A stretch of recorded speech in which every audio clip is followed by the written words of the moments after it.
In a personal life, now just take a case study. Suppose A and B are two friends, right? They plan to meet in the market or someplace, and both were excited for the meeting. A reached on time on the decided venue. However, B was on the way and about to reach as she or he was very excited too, as the A was, but B got some urgent call and had to go back to her or his work. She or he didn't able to connect to A due to some issue, let's say the network issue. So B was not able to tell A that she or he would not able to come. And A was keep waiting there, and after an hour or some time he came back to home from the venue. Now, what should be the right step for A? What do you think the A should do? Option A should not talk to B or assume or concluded that B is arrogant, right? Or break the friendship or decided to not talk further.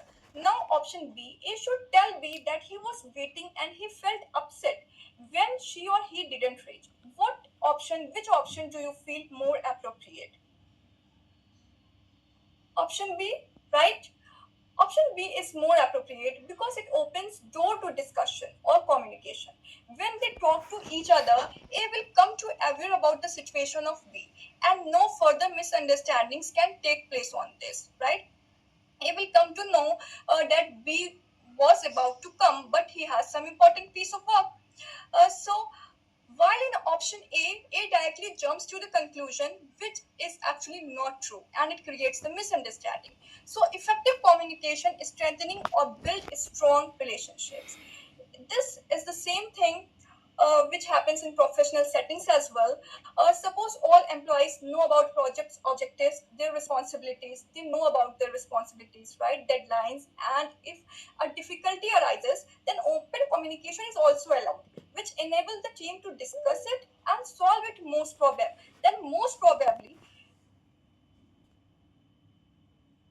the problem is solved before it affects the entire project, right?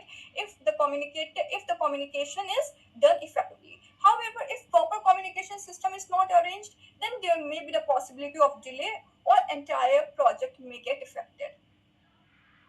So this is what the importance of communication skill.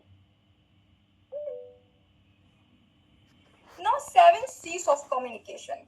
Now, what are these 7 C's? See, when we wake up in the morning, right, we just make the timetable or we just make a to do list that we will have to do this, and then at the end of the day, when we completed all the work, then we can say that, then we say that, yes, that day was effective, right, because I completed all the tasks assigned. Now, 7C is just like a checklist for effective communication.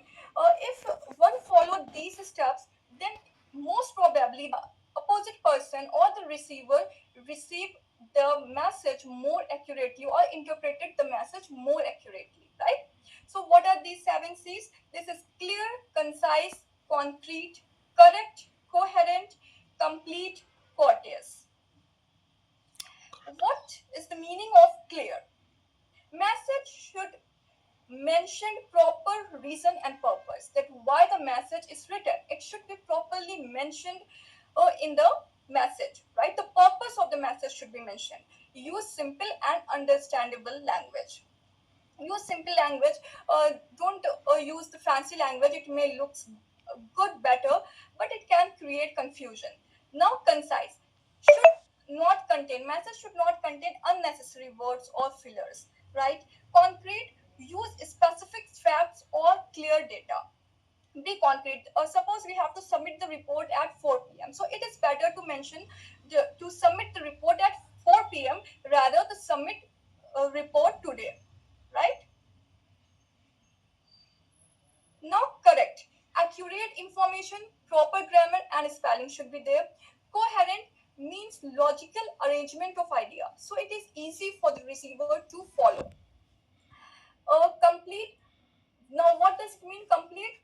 Include all necessary information such as details, deadlines, or required action. So, whatever actions you are actually demand to do or asked to do, so the receiver should have the complete information so that the person or the receiver start doing the action which is required. Now, courteous, be respectful message should be in a respectful and polite tone. Now, importance of English language.